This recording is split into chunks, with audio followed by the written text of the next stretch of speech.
अस्सलाम वालेकुम एवरीवन। बात करते हैं यहाँ पर मार्केट को लेकर के मार्केट की क्या अपडेट है। यस्टरडे जब मार्केट नीचे की तरफ जा रही थी और दोबारा से मार्केट जब रिकवर करते हुए नजर आई, मार्केट में एक पंप देखने को मिला, तो लोगों में फिर से एक उम्मीद जागनी स्टार्ट होगी कि लगता है मार्केट जो है अब यहाँ से रिकवर करेगी और मजीद पंप करेगी। और मार्केट ऐसे ही कर रही थी, रिकवरी भी कर रही थी और साथ में पंप भी कर रही थी।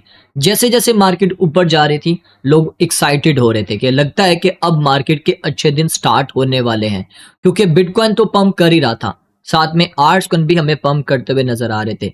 जैसे ही बिटकॉइन 1,14,000 के जोन में जाता है, तो वहां पर वो शख्स जाग जाता है जिससे हमने बहुत पहले बहुत अच्छी उम्मीदें लगाई थी। जब यूएस इलेक्शन स्टार्ट होने वाले थे, उस वक्त सब लोग उसके नारे लगा रहे थे, क्योंकि उसने बातें बहुत बहुत बड़ी की थी। मैं बात कर रहा हूं यहाँ पर डोनाल्ड ट्रंप की। स्टार्टिंग में जब वो आया, नो डाउट मार्केट हमें बहुत अच्छा और पॉजिटिव देखने को मिली, लेकिन उसके बाद क्या हुआ? यही वो शख्स जिससे हम उम्मीदें लगा के बैठे हुए थे, आज वही मार्केट का बेड़ा गर्क कर रहा है। और हर कोई उसको अच्छे अल्फाज जो पहले यूज करता था, आज उसके लिए बुरे अल्फाज यूज कर रहा है। कोई उसको मनहूस कह रहा है, कोई कुछ कह रहा है, कोई कुछ कह रहा है। मतलब कि ये ओवरऑल मार्केट के लिए, खासकर स्पेशली क्रिप्टो के मार्केट के लिए अजाब बन चुका है। तो क्या हुआ, कैसे हुआ, उसके ऊपर हम काफी डिटेल में बात करने वाले हैं। तो आज के इस वीडियो को आपने एंड तक लाजमी वॉच करना है। तो आने वाले दिनों में क्या कुछ होने वाला है, उसके ऊपर भी हम काफी डिटेल में बात करेंगे। जैसे कि कल मैंने आपको बताया कि मार्केट के ऊपर जो प्रेशर हमें देखने को मिला था, जो कि पिछले दिनों में आया, वो ब्लैक रॉक की सेलिंग की वजह से हमें देखने को मिला। क्योंकि ब्लैक रॉक ने जो सेलिंग की, उस वजह से बहुत सारे लोगों ने भी वहां पर अपनी सेलिंग जो है स्टार्ट कर दी। तो ये एक ब्लैक रॉक के जो सेलिंग करने का जो एक स्टाइल था ना, सिर्फ और सिर्फ आप लोगों को पैनिक करने का था। क्योंकि ये वेंचर कैपिटल्स, स्मार्ट मनी और जितनी भी ये फंडेड कंपनीज होती हैं बड़ी बड़ी, ये ऐसे गेम डालती हैं। तो उसके अलावा हमने कल ये भी देखा कि ट्रम्प की तरफ से एक ट्वीट हुआ, जिसमें उन्होंने बोला था कि वो जो चाइना के प्रेसिडेंट है उनके साथ मीटिंग करेंगे 31 अक्टूबर को। खैर पॉजिटिव था थोड़ा सा माहौल, लेकिन थोड़ा सा प्रेशर भी था। और मैंने साथ में आपको ये भी बोला था कि कॉन्फ्रेंस होने वाली है, क्रिप्टो की कॉन्फ्रेंस होगी, जो कि क्रिप्टो पेमेंट्स को लेकर, और उसमें फेड जो है वो खुद शामिल होगा। अब बहुत सारे लोगों को लग रहा था कि शायद फेड का चेयरमैन नहीं आना था, उसमें गवर्नर आना था। और गवर्नर कौन आया था? वॉलर, जिसने आके कल स्पीच वगैरह की। खैर उसके ऊपर हम आगे जाके बात करते हैं। अभी के टाइम में अगर आप मार्केट की सूरत देखो, तो इस टाइम आर्ट्स कॉइन तो रेडो रेड हो चुके हैं। बीटीसी देखो यहाँ पर लुकन छुपी वाला काम कर रहा है, नजर ही नहीं आ रहा कहाँ पर है बीटीसी। और अगर आप बीटीसी को देखो तो यहाँ पर उसका चार्ट ही बिल्कुल नहीं नजर आ रहा। यहाँ पर तो है ही नहीं कहीं पर कि बीटीसी है भी कि नहीं।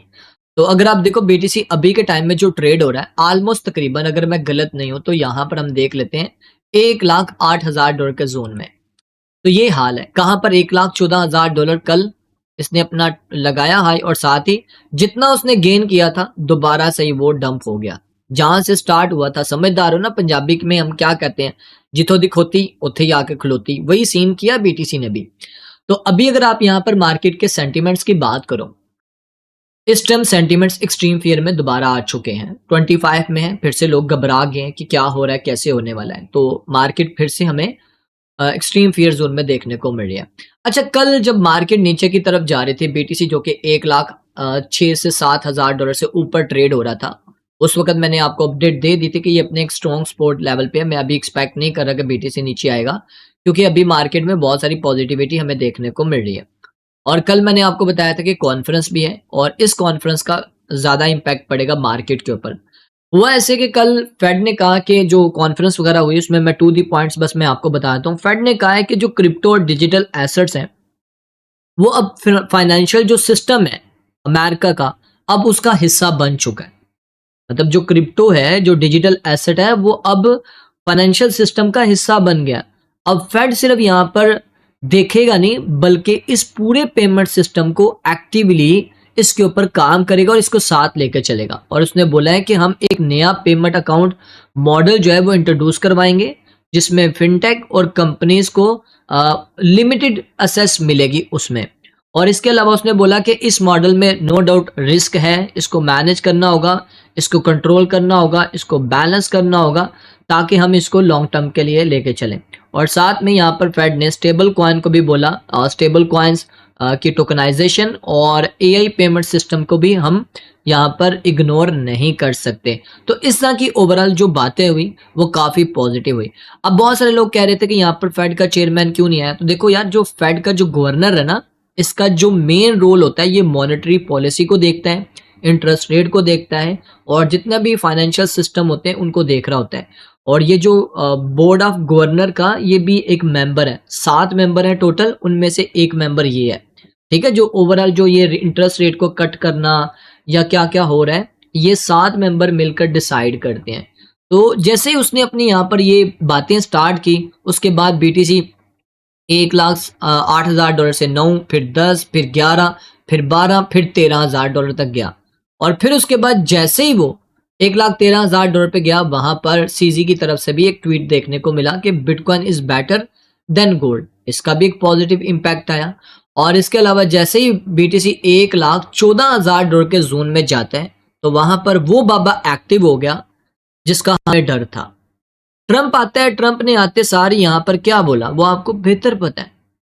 वो आपको बेहतर पता है उसने यहाँ पर क्या जुबान यूज की। उसने बोला है, ट्रंप ने कहा कि जो उसकी चाइना के प्रेसिडेंट के साथ जो मीटिंग होनी है वो शायद ना हो, मतलब मीटिंग कैंसिल या डिले हो सकती है, ये कल उसने बोला। अब जैसे ही ये कहता है उसके बाद देखो बीटीसी आहिस्ता आहिस्ता नीचे की तरफ। फिर उसके बाद कहता है प्रेसिडेंट ट्रंप के जो टैरिफ्स हैं उनका हम यूज करके जो यूएस के ऊपर कर्जा है 38 ट्रिलियन डॉलर का, हम उसको उतारेंगे। उसके अलावा यहाँ पर ट्रंप ने बोला है कि जो गैस है, ग्रोसरी है और एनर्जी है, इनकी प्राइसेस काफी ज्यादा कम हो चुके हैं। और इसके साथ साथ उसने ये बोला है कि जो फेडरल रिजर्व है वो भी बहुत जल्द अपनी सीट से उतरने वाला है क्योंकि उसका टाइम बहुत करीब आ चुका है। और लास्ट पे जब ये ट्वीट किया उसके बाद मजीद जो है वो बीटीसी नीचे की तरफ गिरा। इसमें उसने बोला है कि ट्रंप जो है वो ट्रंप ने कहा है कि चाइना जो है वो लंबी मुद्दत तक जो है वो हाई टैरिफ्स बर्दाश्त नहीं कर सकता, चाहे कुछ भी हो जाए। सो गाइज, ये वो सारी रीजन थी जिसकी वजह से मार्केट के ऊपर हमें प्रेशर देखने को मिला। और इसके अलावा मार्केट में क्या चल रहा है, आज 22 अक्टूबर है और आज कोई न्यूज वगैरह नहीं है और कल भी न्यूज नहीं है। हाँ, एक है लेकिन उसका इतना खास इम्पैक्ट नहीं पड़ेगा। लेकिन 24 अक्टूबर को सीपीआई डाटा हमें देखने को मिलेगा।